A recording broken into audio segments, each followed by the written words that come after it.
Okay, kicking things off before we get the steels installed, we wanted to concentrate on a few things on the first floor and the roof.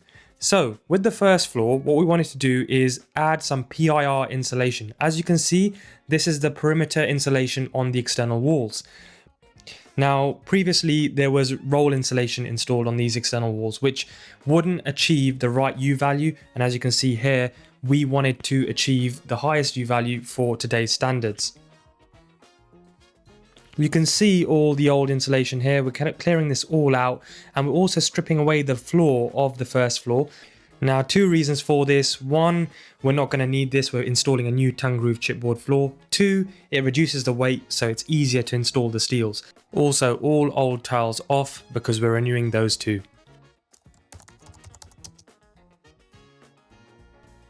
Now, another piece of work which is very important for preparation is the drainage. So we're getting the drainage channels all done, dug out, and then the pipes all in, which will feed back to the main drainage chambers which run across the face of the rear of the house. Now, the soakaway was also being dug out as well. We're using a crate system for this. So what that means is all the surface rainwater comes down and goes into the soak away. So as you can see, that's all done there, and that is very important because it needs to be the right size, otherwise you'll get some flooding.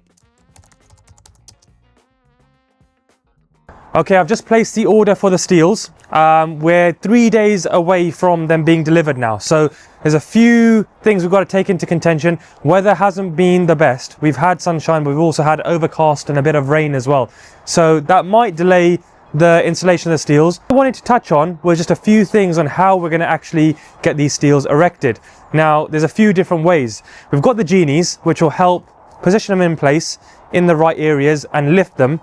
The heaviest steel being nearly 1 ton, so we need to get the appropriate genies as well and the right amount. So they might mean 2 heavy duty genies on either side to lift the steel up. The other way is a bit of ingenuity. We're going to use scaffold poles. I mean, you could revert back to the Egyptian times. Maybe we're getting a bit of inspiration from them, but we're going to be using the scaffold poles to roll the steels across the floor. Because we've got the concrete down and we've got a base down, which is fairly level, we can then get the steels rolled into certain places, providing safely as well. But I think it's going to need a bit of brute strength just to get these steels in the right areas. So genies, scaffold poles, a bit of strength as well to get these steels up. We've got a total of 9 steels, which are the horizontal elements, and we've got around, I believe, 6 posts. So where you might have seen on the first episode where we were creating those big pads and a stronger mix of C30 concrete, that will house each post. So we need to make sure that's strong, there's no subsidence. And then what we'll do is once those steels are in, we'll get some non-shrink grout to go on the base of the post to keep it from moving. But yeah, let's crack on. The next time you see me is probably going to be when the steels are being delivered. Hopefully the weather's a bit better as well. It looks like it's splitting today. So if it does start raining, we might have to call it a day and then try again the next day as well. But anyway, I'll see you guys soon once the steels are here. Well, better get ready for these steels. Wait, what are you doing? What do you mean? What's all that about? What do you mean? Steels are coming in 3 days. We've got better start training. Really? Yeah. Oh, come on, God. Pick up one as well.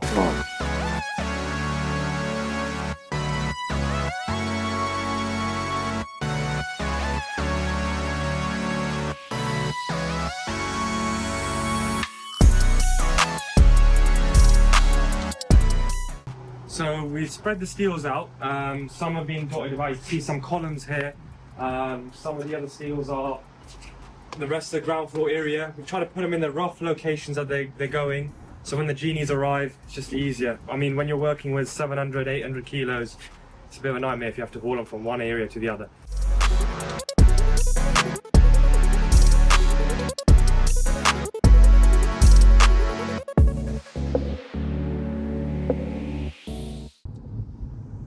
Right, so I'm just heading to the hire company just to pick up the magnetic drill. So we've got the steels that are already on site, the heaviest one being 780 kilos I think, so quite heavy. And the genies are also arriving today as well, so that'll be good to try and get these steels up as quick as possible. Side note also, I've got my coffee, so ready to attack the day.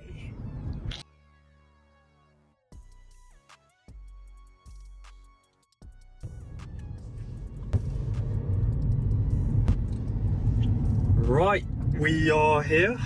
Pick up the magnetic drill and then I will be back.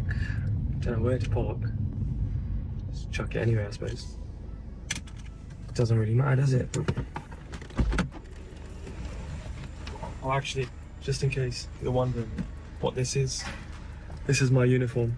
It's not merch. I don't know why I did that. Can't be funny all the time, okay? Relax. Can I have that? Because I need it for my reference number. Right, we got back to site. The magnetic drill was faulty.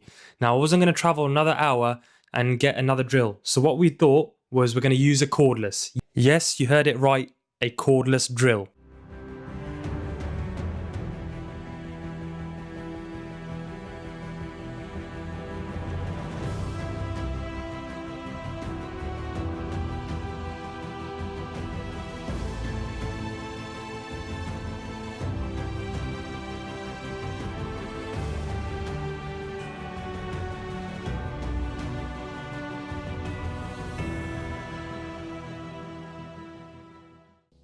Right, after that diversion, we can see that we've got the main horizontal beam up.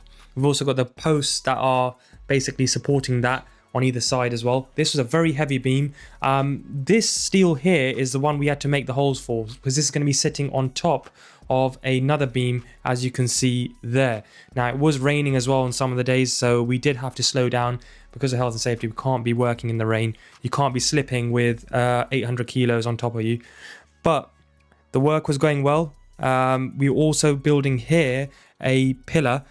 This was to support one of the steels. So we're making this out of concrete blocks, getting this up to the right height so we can place the steel there. Now, when working with these steels, the most important thing is getting the measurements right. Before you actually get the steels on site, you have to order them to the correct sizes. And then when you're on site as well, you have to make sure that they do fit correctly. Otherwise, things won't be level, things will be off, and ceiling heights will be an issue as well. This is the non-shrink grout that I was talking about. So you can see that we've installed that along with some bitumen as well, just to add an added layer of protection. Overall, the site's looking great now, ready for more exciting works to come, which will be the brickwork.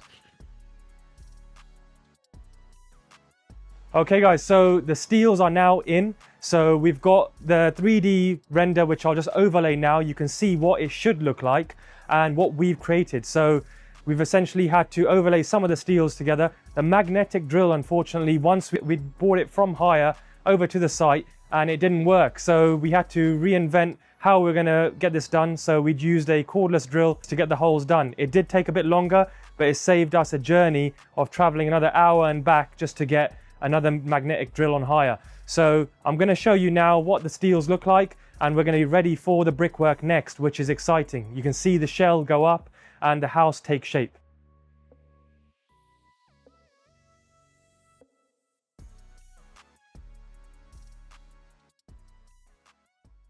Thank you for making it to the end of this video. Now, on the next one, we're going to be concentrating on the brickwork. So you'll get to see the actual footprint of the property and how large this extension is going to be.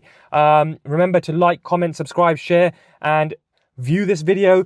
And I'm going to show you now what we're going to be doing in the next video.